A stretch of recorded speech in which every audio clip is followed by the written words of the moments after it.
It's time for another edition of Agronomy Geeks on RealAgriculture.com. Now, here's your host from somewhere in Western Canada, Lyndsey Smith.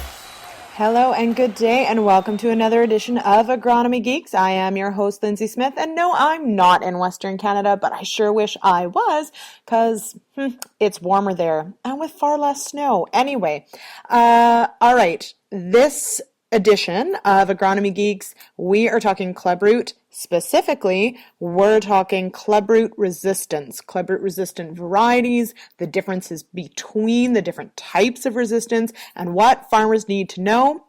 Here's a little hint. Rotation, rotation, rotation.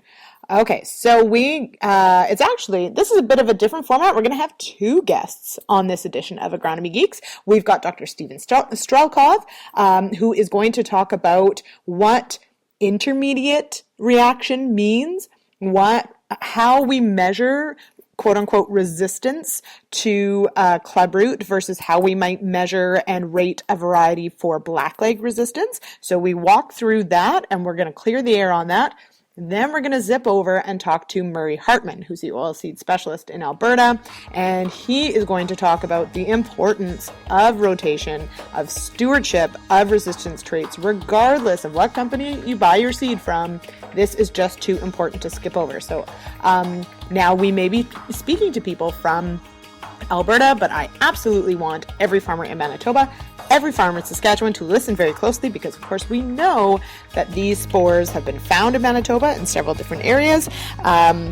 This is too important to skip over. So we are going to hear from our sponsor, Cargill, who brings this Agronomy Geeks podcast to you. Then we're going to hear from Dr. Strelkov. Then you might hear from me a little bit, and then it'll be time to talk to Murray Hartman. Anyway, so hang tight for that. The Western Canadian Agronomy Geeks is brought to you by Cargill. With nearly 100 years advising farmers, operations in 65 countries worldwide, and a team of over 100 North American agronomic specialists, your local Cargill rep draws from a network of expertise to provide you with the help you need.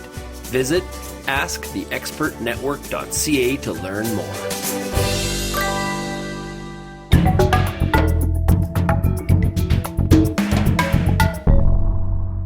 Dr. Strelkov, give me some background on what you do in your position. I'm primarily just a professor, a researcher, and a teacher of students. But we've been working very heavily on the clubroot, so investigating, researching to try to understand the clubroot disease biology and the nature of its pathogen, and a little bit how it interacts with its host varieties. So part of this work is trying to get an idea of what strains of clubroot are present, in Canada as a whole, but particularly in the canola growing regions. So we call those strains are typically called races or pathotypes, and you can define them on different ways. Based on one of the ways it's defined, we have there were at least four pathotypes. Now this pathotype 5X probably represents a fifth one. But a couple of the pathotypes, one in particular is called pathotype 3, is most common in Alberta, in central Alberta, and it was very virulent on canola, or could cause a lot of disease on canola. So with this knowledge, a lot of the public and private breeders began to work on screening for, developing varieties of canola that carried excellent, strong resistance to this pathotype 3, as well as resistance to the other pathotypes that were known. So they developed this, and these products were released, and sure enough, they had very, very good resistance in the field. Unfortunately, what's happened, it was in 2013, like as a consequence of growing resistant varieties in kind of short rotation, a new strain of the pathogen developed that could overcome this resistance to pathotype 3. And they had so basically we call it pathotype 5X for a number of reasons, probably too complex to, but basically it behaved like pathotype 5 on some of these differential hosts, these varieties that are used to classify the strains, but it also behaved differently than regular pathotype 5 on the commercial canola varieties, because pathotype 5 usually could not attack the resistant varieties. But this pathotype 5, this strain of pathotype 5 could. That's why it was being called pathotype 5X. Okay, so now we've talked a little bit about a susceptible and resistant, and then this intermediate reaction. Yeah. So how does that stack up? Put it into the context of how we think about blackleg, because of course with blackleg we use things like MR and R and that sort of rating, but this is a different rating, right? Yeah, or is yeah. it similar? What's the difference? It's not well, yeah, because it's they're very different diseases in many ways. One, blackleg tends to attack the stems and it's above ground part of the plant. Clubroot attacks the roots, so it's a different so it's a different rating system that's used.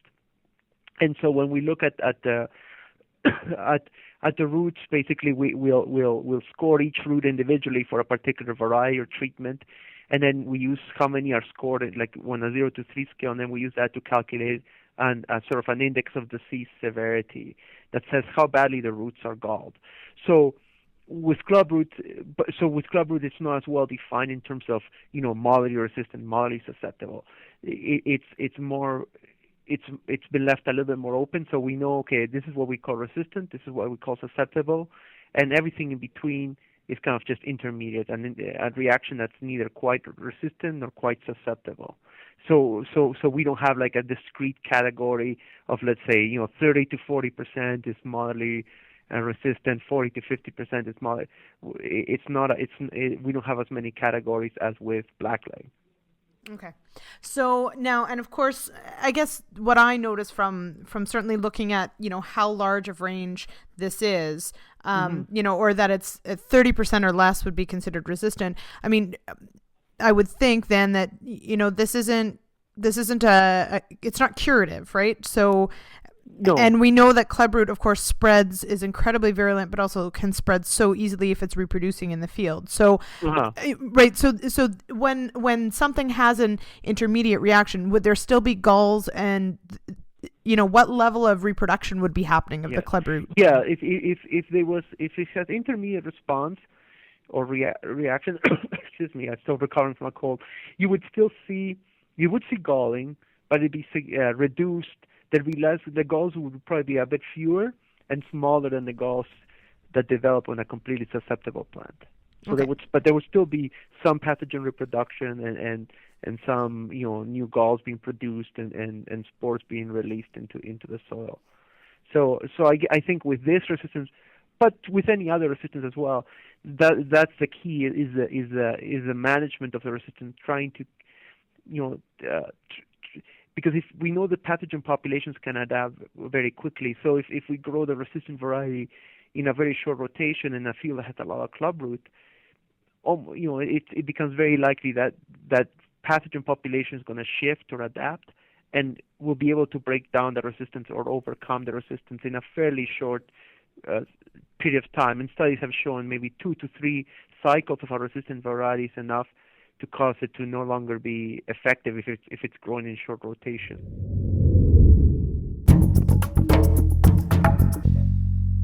On that note of sort of singling out what resistance and reactions and all those sorts of things mean, we go to Murray Hartman. He is Alberta's oilseed specialist, and we delve into the 1 in 4 rotation. Does it still stand up? Is the science there that really shows that this is the best rotation on your farm or the only real option? And I got to tell you, hang in there, because we had a fascinating discussion that went on far too long and I couldn't include it all. But I've taken out sort of the meat of the discussion to talk about the importance of rotation. Not just with clubroot in mind, but with blackleg in mind, with yield in mind, with all sorts of new pest pressures coming online. And then we, of course, talk about, the diversity of a cropping rotation or the simplicity of a cropping rotation. We work in some of the revenue gaps, and do new crops coming online make that rotation easier to do? Things like that. So there's some really interesting tidbits in here, of course, from Murray, not so much from me.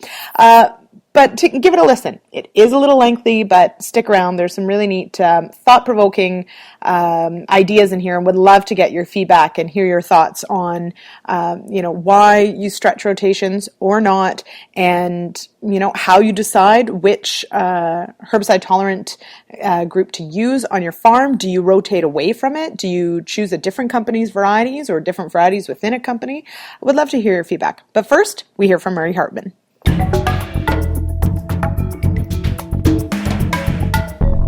I want to talk about canola rotations. Why we suggest 1 in 4, not just in sort of the context of clubroot, but obviously that's a big concern in Alberta and increasingly so in other provinces.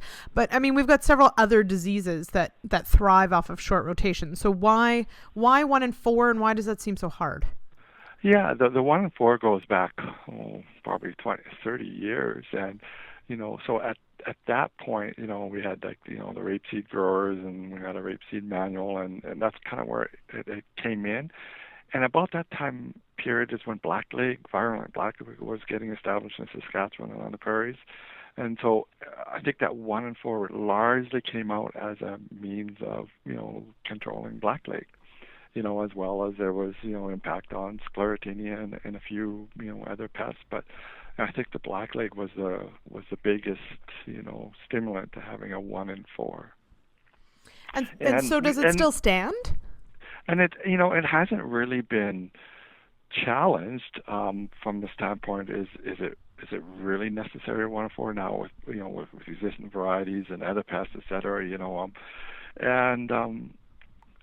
I don't think you could ever get data that would be clear on that, because it depends on the pest and the situation, And so I think it's a really conservative 1 in 4, but to say, 90% of the time, is it going to be better than 1 in 3? I kind of doubt it,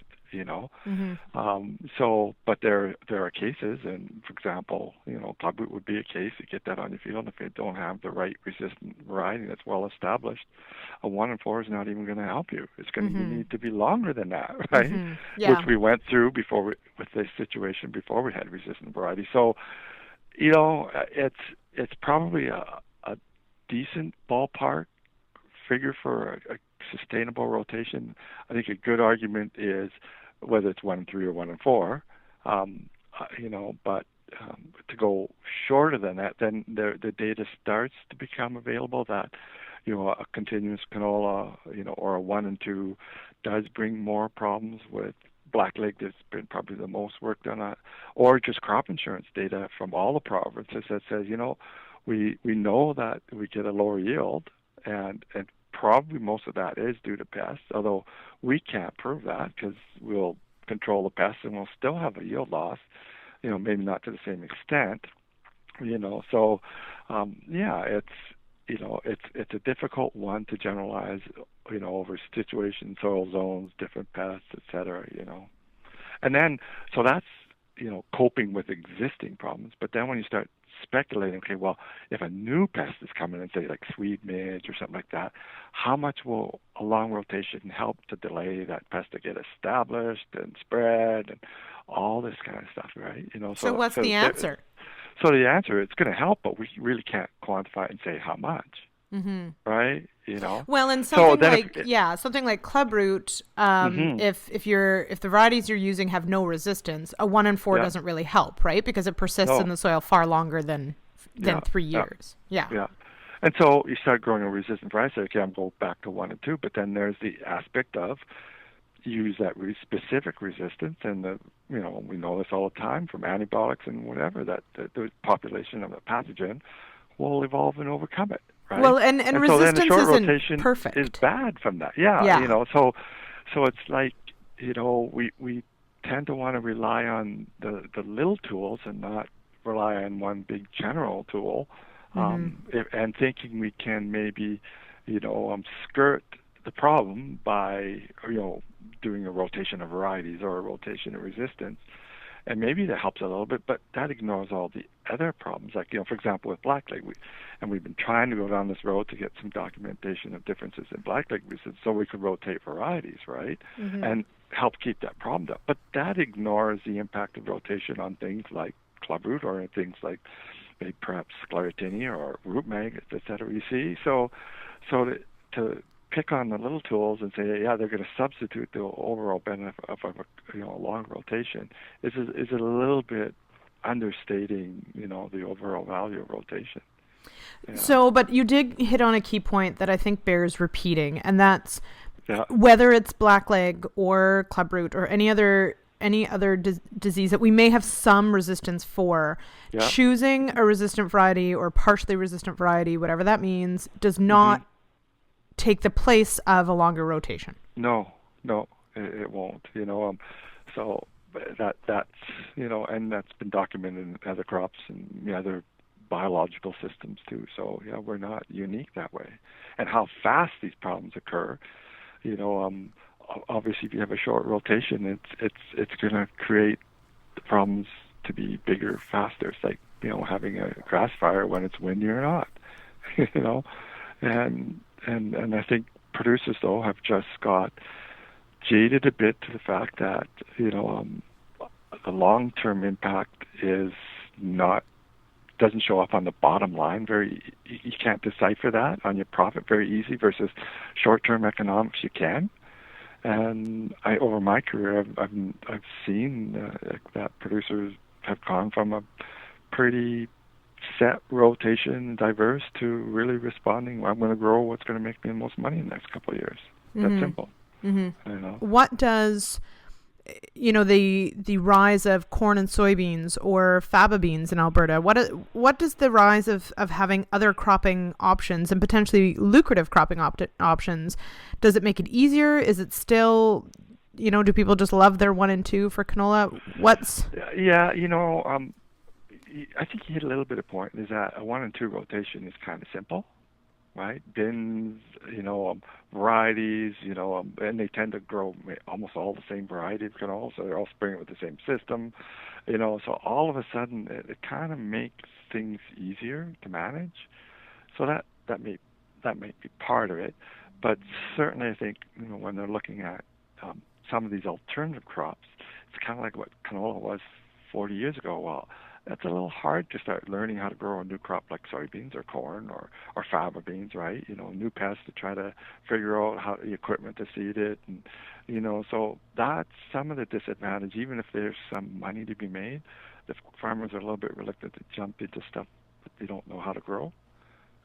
So I do think this isn't canola's problem by itself. It's the problem of relative returns to other viable crops. And so if I know for a fact that if a grower could make the same profit per acre with, say, barley versus canola or wheat versus canola, they wouldn't be growing canola so much. More money in the ground, a little harder to grow. Barley's easier, right?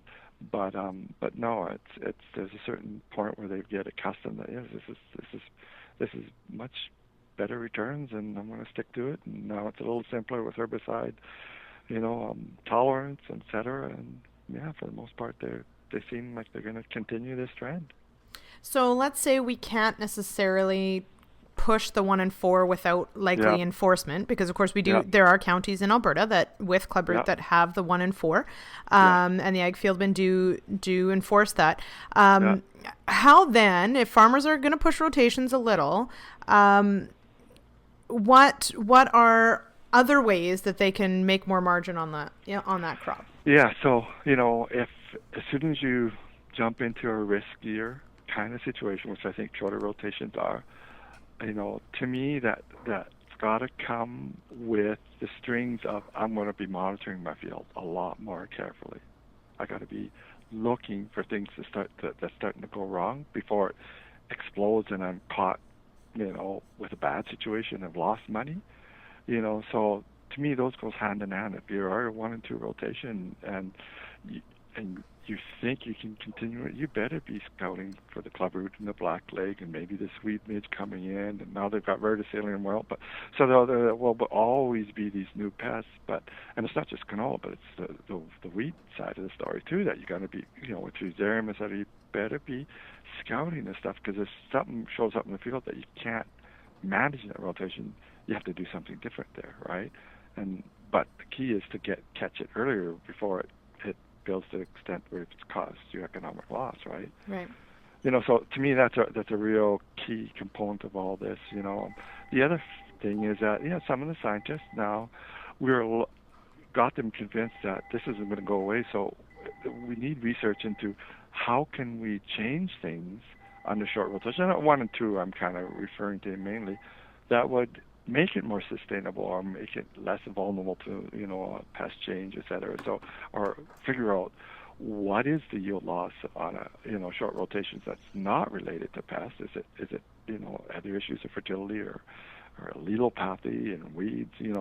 So we're starting to get some research looking at the exact mechanisms of the losses due to short rotation, and that might help a bit with the answers too. Mm-hmm.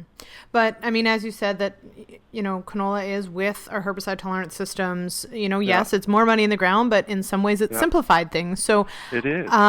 But you're saying then you have to watch more. Yeah. So there's an example where we do have several herbicide systems, but a grower tends to start growing one, and then if he's in a 1 and 2 rotation and he goes back to the same herbicide system every 2 years, that's got a real strong pressure on that herbicide for weed resistance. And to me, it's a pretty good message that why aren't you rotating your herbicide systems, right? And at least tackle that one aspect, as well as obviously you do get volunteers even 2 years apart, and part of that population that grows from volunteers segregates for the genes for blackleg resistance or clubroot resistance, and there all of a sudden you've got a green bridge that you're building up some of this disease in the field. So to me, there's some pretty good reasons to at least rotate herbicide systems, and that's just a stretch to get farmers to do that. Do you think part of that is not understanding how resistance evolves, or how? Part of that is how weed resistance, the pressure, but also how it's bred into hybrids. It's generally on one parent, not both, and you do get a segregation. So they don't understand some of that. But I think the big thing is that they'll start growing a variety X, and they get top yields. And unfortunately, 2 years ago we had record yields. So whatever they're growing that year, they remember really well. And now they only want to grow that. They said, why would I grow something else, right? But it's kind of counterintuitive to tell them stop growing what's been the best variety for you and grow something different, right? Mm-hmm. Although that something different might be better. It could be, but as you said before, this is they're the ones putting the money in the ground, and so they have to make their own decision, and we have to respect that. It's easy to even from a research field or from my desk to say, oh, but the other one might be great. Well, but it's not, that's their decision, and it's their risk they have to take. That what if it's not so great? That's right. So that's a good example, and I'm certainly from the weed resistance side of it. It'd be good to talk with Hugh Becky and Neil Harker, but we're starting to get these glyphosate-resistant weeds, and I think that's just going to be a continuing trend next number of years. So the more they can, diversify away from glyphosate in a cropping year, the better, right? But the other, herbicides are not immune to herbicide-resistant weeds either, but we certainly tend to use glyphosate a lot because of direct seeding. But there's a lot of messages, but the grower has a lot of things to think about, and with larger acres and less help, they tend to want to, I think, simplify more than anything, Mm-hmm. And that makes it difficult to have a diverse rotation as well as diversity of, what you're growing in a canola in a given year, Yeah, and then also diversity in what groups you have access to for herbicide choices and so on and so forth, right? The sort of adding that mix and changing things up. If you start out trying to make it as simple as possible, it sort of stays that way. Yes. Right. Yeah. Okay. Many things to noodle on. Thank you. So thank you very much, because I think, obviously this is It's not an issue that's going to go away as far as the fallout of tight rotations. But as you mentioned, and I do look forward to that, it'd be really neat to see some of the costs of those tighter rotations singled out, if we can, going forward, to sort of add some depth to the conversation of what the trade-offs are, right? Because even if you understand the trade-offs entirely and you still want to do a 1 and 2, at least you understand what the fallout is. That's right, yeah. Right? If you can at least have a semi-idea of what is this going to cost me, what are the potential risks in the future that might cost me 10% or 20% yield or whatever, and how fast, all that kind of stuff. I mean, these are just kind of ballpark things, but as long as they're in the back of your mind, you do put some kind of money value to that. Whereas if you don't think about it at all, then you wouldn't, So. Okay. Many things to think about. Thank you, Murray. We will talk again very soon. Okay. All right. Take care.